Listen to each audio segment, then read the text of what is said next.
ওর একটা গো বেচারা বর আছে, তাকে পর্যন্ত ভুলে গেছে। আমাকে অনেক বড় হতে হবে, অনেক বড় ফ্যাশন ডিজাইনার হতে হবে। তখন আলাদাই ক্যারেক্টার, তখন ভিকটিম শাড়ি থেকে পুরো একদম মডার্ন শাড়ি হয়ে যায়। না, আমার সমস্ত ফুল সজ্জা টুল সজ্জা একদম ভালো লাগে না। শাড়ির পর শাড়িকে পছন্দ করছেন। শিলদার ঝগড়াঝাটি অশান্তি চলতেই থাকে।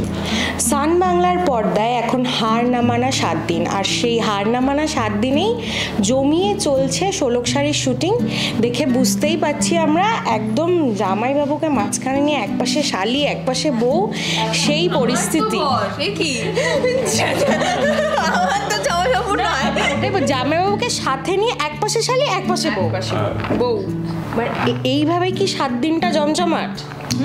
না না, 7 দিন তো মানে গরমে ফাইট করে বিভিন্ন এক্সাইটিং সিন করে, তারপরে অলরেডি আমি যেটা হচ্ছে বাইরে এখন শাড়ি কাপড় বিক্রি করছি রাস্তায় দাঁড়িয়ে, তো অনেক এইসব কিছু নিয়ে অনেক কিছু মানে টান টান গল্প নিয়ে জমছে। মানে ষোলক সার্থক হার মানছে না, মানে যতই প্রিয়দর্শিনী আঁচল আবার সঙ্গে এখন ওই যে হয়েছে বদমাশ হয়েছে শাড়ি মামাজি, যতই চেষ্টা করুক ষোলক হার মানছে না। সঙ্গে এখন বরকে বলেছে এখন যেখানে যাব তুমিও আমার সঙ্গে চলো। এখন বর এখন ষোলকের বেশ সঙ্গে সঙ্গে যাচ্ছে, কিন্তু সাপোর্ট করছে, কিন্তু মারপিটটা সেই আমি একাই করি, তখন দাঁড়িয়ে থাকে চুপচাপ। এটা একটা নারীকেন্দ্রিক গল্প, আমরা ওমেন এম্পাওয়ারমেন্ট দেখাচ্ছি, তো সেখানে অবভিয়াসলি নারী ফাইট করবে। যদি এখন এখানেও হিরো এসে সবাইকে মেরে দেয় তাহলে নারীটা কি করবে, মানে হিরোইন কি করবে? তুমি দুটো গুন্ডাকে তো মারতে পারো। দুটো গুন্ডাকেই মারছি, তারপর বাকিটা ওকে সবাইকে মেরে দিচ্ছে। তো এটাই প্রথমে আমরা দেখেছিলাম একদম ধনী পরিবারের ছেলে, তাকে একদম মানে শাড়ি বেচতে লাগিয়ে দিলে, বলে খুব ভালো করছে, মানে কত করে বিক্রি হচ্ছে সার্থক হঠাৎ করে যে নেমে ওরকম 700 700 1000 1000 1200 1200 করে কালকে ফাটিয়ে করেছে সিনটা। হ্যাঁ, বলছে আসুন আসুন আসুন দেখুন 700 1000 700, এই শাড়িটা পছন্দ হচ্ছে না, এই শাড়িটা দেখুন। এই যে দিদি পাশ থেকে বলছে কত টাকায় বিক্রি হচ্ছে, মানে এই ইসেটা তো চলছে, এটা তো চলছে। দিদি বলুক এবার। বিয়ের পর আমার বোন আমাকে বিয়ে দিয়ে নিয়ে এলো, আর বিয়ের পর আমি পুরোপুরি চেঞ্জ হয়ে গেছি। মানে শ্বশুরবাড়িতে পা দেওয়া মাত্রই আমি বলছি বল আমার মধ্যে একটা লোভ ছিল, ওটা বেরিয়ে এসেছে। হ্যাঁ অবশ্যই সেটাই বেরিয়ে এসেছে, বলতে দাও। আবার কোটি কোটি গোলে 1 2 3 সাইন করতে শিখে গেছে, এখন অনেক কিছু শিখে গেছি। এখন আর মুড়ি ফুড়ি খায় না, এখন আমি স্যান্ডউইচ খাই, গ্রিল ফিশ খাই, স্মুদি খাই। এক্স্যাক্টলি, মানে বিয়ের পর আমি একদম শাশুড়ির চলা পথে চলছি। শাশুড়ি আর ননদ যা বলবে আমি ঠিক তাই শুনবো, ওদের কথা অনুযায়ী চলছি, পুরো ওদের মতো হওয়ার চেষ্টা করছি, কারণ আমার মধ্যে একটা লোভ ঢুকে গেছে। আমাকে অনেক বড় হতে হবে, অনেক বড় ফ্যাশন ডিজাইনার হতে হবে, মানে আমার নিজের নামটাকে প্রতিষ্ঠিত করতে হবে, আর আমিই সেরা আর কেউ না। এই নিয়ে আমার মধ্যে একটা লোভ জন্মে গেছে, এটার পিছনে আমি দৌড়াচ্ছে, তার জন্য আমি বোনকে পুরোপুরি ভুলে গেছি। আর বোনও তো হার মানবে না, বোনও লড়াই করে যাচ্ছে যে কিভাবে সবটা করা যায় আর কি। ওর একটা গো বেচারা বর আছে, তাকে পর্যন্ত ভুলে গেছে। মানে আমার বরকেও চাই না, আমি করতে চাও না তো করবে না। হ্যাঁ, সংসার করতে চাও না তো করবে না, আমার তো ন্যাকামও ভালো লাগে না। হ্যাঁ, আমি এখানে ডিজাইনার হতে এসেছি, কোনো সংসার করতে আসিনি। বেচারা ফুলসজ্জা খাটফাট সারিয়ে বসেছিল, ওকে পালিয়ে গেছে, ও বাইরে মিটিং করতে চলে। না, আমার সমস্ত ফুল সজ্জা টুল সজ্জা একদম ভালো লাগে না। আমার কাছে দরকার পার্টি আর প্রচুর টাকা ইনকাম করবো, বুঝতে পারছো? 1 কোটি 2 কোটি 3 কোটি। শাড়ি এখন ফুললি একেবারে ইনফ্লুয়েন্স হয়ে গেছে আমার মা এবং দিদির দ্বারা, এবং নিজের বোনেরও এগেনস্টে চলে গেছে, জামাইবাবুর এগেনস্টে চলে গেছে, এবং পুরো ডার্ক হয়ে গেছে একদম শাড়ি, দেখতেই পাচ্ছি। বিয়েটা দাওয়াই কি কাল হলো? আর কিন্তু না, বিয়েটা দিয়েছি, ভালো করেছে। এবারে আমার লিস্টে তো অলরেডি, আমরা তো ভালো ছেলের সাথে বিয়ে দিচ্ছি, নাহলে তো শাড়ি নাড়ুর সাথে বিয়ে হয়, নাহলে তো নাড়ুর সঙ্গে জমির হাটাই চলে যেত। আমি বিয়েটা দিয়ে নিয়ে এলাম, কিন্তু ঠিক আছে দিদি এরকম হয়ে গেছে। আমিও আর বলেছি যে না, আমার লিস্টে তো অলরেডি ছিল যে এদেরকে সিধে করতে হবে, আঁচল মুখার্জি, প্রিয়দর্শিনী মুখার্জি, মামাজি। এইবারে লিস্টে অ্যাড হয়েছে আমার শাড়ি মুখার্জি। ও যে জমিনহাটার থেকে ট্রেনে করে এসে কলকাতার হাওয়াটা লেগে গেছে, তারপরে পুরো ভোল বদলে গেছে একদম। তারপরে তো ফ্ল্যাট পাওয়ার কথা চলছে, আর অনেক কিছু পেয়েও গেছি, এখন এখন ওনার হয়ে গেছি। শাড়ি এখন হচ্ছে আইফোন শাড়ি। যখন এই আইফোনটা হাতে নিয়ে নেয় ওর ক্যারেক্টার চেঞ্জ হয়ে যায় পুরো, ও তখন আলাদাই ক্যারেক্টার, তখন ভিকটিম শাড়ি থেকে পুরো একদম মডার্ন শাড়ি হয়ে যায়। শাড়ির তো লুকেও অনেক চেঞ্জেস এসেছে, অনেক চেঞ্জ এসে গেছে। রোজ বেশ আসে সুন্দর সুন্দর সাজে। হ্যাঁ, এই সুন্দর সাজতে কারই না ভালো লাগে, একটা নতুন লুক পেয়েছি তার মধ্যে, মানে খুব এনজয় করছি ক্যারেক্টারটাকে, বেশ খুব ভালো লাগছে। ষোলকের কি কোথাও লুক চেঞ্জের ব্যাপার আসছে? সেটা তো জানতে হলে দেখতে হবে আপনাদের সান বাংলায় ষোলক শাড়ি। এটা খুব বড় কোশ্চেনটা, আমি জানি না তুমি হয়তো না জেনেই করে দিয়েছো, বাট একটা খুব ইন্টারেস্টিং টুইস্ট আসতে চলেছে, সেটার জন্য দেখতে হবে আমাদের সিরিয়ালটা। মানে না না সেটা বলবো না, কিন্তু মানে ষোলকের শাড়ি তো বদলেই গেছে, এবার ষোলক কি আদৌ বদলাবে কি বদলাবে না, বদলালেও কেমন ভাবে বদলাবে, কেন বদলাবে, রিজনটা কি, আর একটা দুর্দান্ত টুইস্ট আসছে চলেছে, দুর্দান্ত টুইস্ট। বদলালে কি বরের ভালো লাগবে? না, অবভিয়াসলি না, ষোলক বদলালে বরের ভালোই লাগবে না। ষোলককে তো ষোলক হিসেবেই সার্থক পছন্দ করেছে, যে হ্যাঁ লুক দিলে লাভ কি আছে, শাড়ি তো বদলে গেছে, শাড়ির বর শাড়িকে পছন্দ করছে, শাড়ি বরই শাড়িকে পছন্দ করছে। আমার বর আবার আমাকে বলেছে যে এই শাড়িকে আমি ভালোবেসে বিয়ে করিনি, আমি অন্য শাড়িকে ভালোবেসে বিয়ে করেছিলাম, না আমি এখন চেঞ্জ হয়ে গেছি। ষোলকের গ্রাম্য ষোলক দেখে পছন্দ, মারকুটে ষোলক দেখে পছন্দ, দেখা যাক এবার ভবিষ্যতে কি আসতে চলেছে, জানতে হবে। দুই বোনই বদমাশ হয়ে যাবে। ষোলকের কোন জিনিসটা তোমাকে অ্যাট্রাক্ট করে সেটা একটু বলো শুনি। ষোলকের কোন, মানে সার্থকের না সারলতা, কোনটা? ষোলকের কোন জিনিসটা তোমার অ্যাট্রাক্ট করে, যে মারপিট না সারলতা? এই কন্ট্রাস্টটা পছন্দ, তাই না?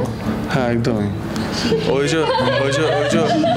যে মারপিট করে, তার সাথে সাথে কাজও করে, তার সাথে সাথে সংসারও সামলায়, মানে যে মানে এক দশভুজার মতো সব কিছু সামলে রেখেছে, এই ওভারঅল জিনিসটা খুব ভালো লাগে সার্থকের। সব কিন্তু শিখিয়ে পড়িয়ে রেখেছে, শুধু বরটা তোমার হাতছাড়া হয়ে গেল।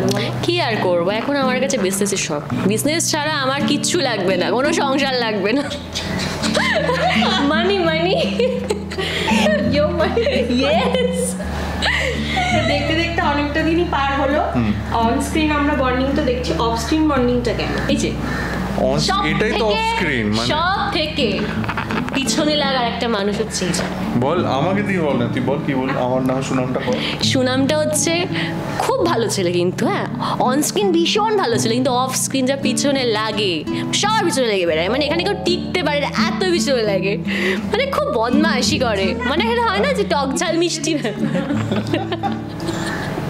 বলো কি করো তুমি, কি করবো, কার পিছনে লাগো বলো? সবার পেছনে লাগে, মানে আমার টার্গেটে সবাই থাকে, ডিরেক্টর থেকে শুরু করে ডিওপি, আমাদের সাউন্ড রেকর্ডিস্ট, আমাদের এইটি যে এক্ষুনি দেখলে এটি বসেছিল, পালিয়ে গেল এক্ষুনি আমাকে দেখে, ওকে কালকে থেকে টার্গেট করেছি, এ তো থাকে, এও থাকে, সবাই মোটামুটি থাকে টার্গেটে, অনন্যা থাকে, ওই দেখো এসে গেছে যা কথা বলছিলাম। ইন্দ্রনীলদার ঝগড়াঝাটি অশান্তি চলতেই থাকে, একটা বলতে থাকে, আমি একটা বলতে থাকে, সবাই এরকম করে দেখে, তোরা চুপ কর। টার্গেটে সবাই থাকে আমার, কিন্তু ওটাই মানে এবার কি হয়, মানে সবার সাথে এই যে জেলাপ হয়ে গিয়ে খুনছুটি আড্ডা, এটাই শুটিং এর একটা পাওনা, মানে অফ দ্য স্ক্রিন এটা বিশাল বড় পাওনা, মানে আমি হ্যাঁ এটা একটা হেলদি, আমি মনে করি এটা একটা হেলদি অ্যাটমসফিয়ার, বিকজ এই যে হাসি হচ্ছে, ঠাটা হচ্ছে, আমি একদম পছন্দ করি না এসে সবাই সবার মতো সিরিয়াস, যে যাচ্ছে তার ঘরে একদম চুপচাপ বসে রইলো, এর সাথে কথা বলছে না, যে কেউ একজন না এলে তখন আর ভালো লাগে না, তখন মনে হয় যে একটা সিন আসুক, সবাই মিলে আমরা থাকবো, সবাই অনেকগুলো ক্যারেক্টার হবে, সবাই সবার সঙ্গে দেখা হবে, কথা হবে, মানে একা একা সিন করতে তখন আর ভালো লাগে না। আচ্ছা, বরের আর একটা বোনের একটা ভালো গুণ বলো দেখি, অনেকদিন তো হলো। আমার বর হয় ভালো তো সবই, কি বলছো?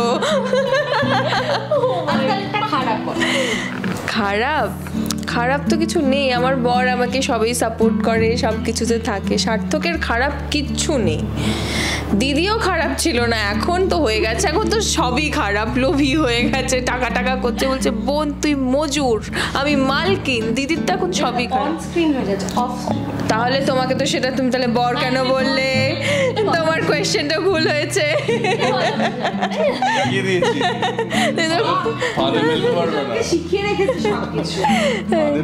আচ্ছা, ইন্দ্রনীল দার হচ্ছে ভালো গুণ, খুব ফ্রেন্ডলি, সবার সঙ্গে খুব মেশে সবাইকে মানে ঠিকঠাক, আমি তো প্রচুর কোয়েশ্চেন করি, এটা কেমন করে করব, এটা ঠিক করলাম, প্রচুর জ্বালাই, কিন্তু একদম বোর হয় না, একদম বিরক্ত হয় না, আমাকে প্রচুর হেল্প করে, আমাকে নয় সবাইকে হেল্প করে, মানে শাড়ি আর আমি যেহেতু দুজনেই নতুন আমাদের খুব হেল্প করে।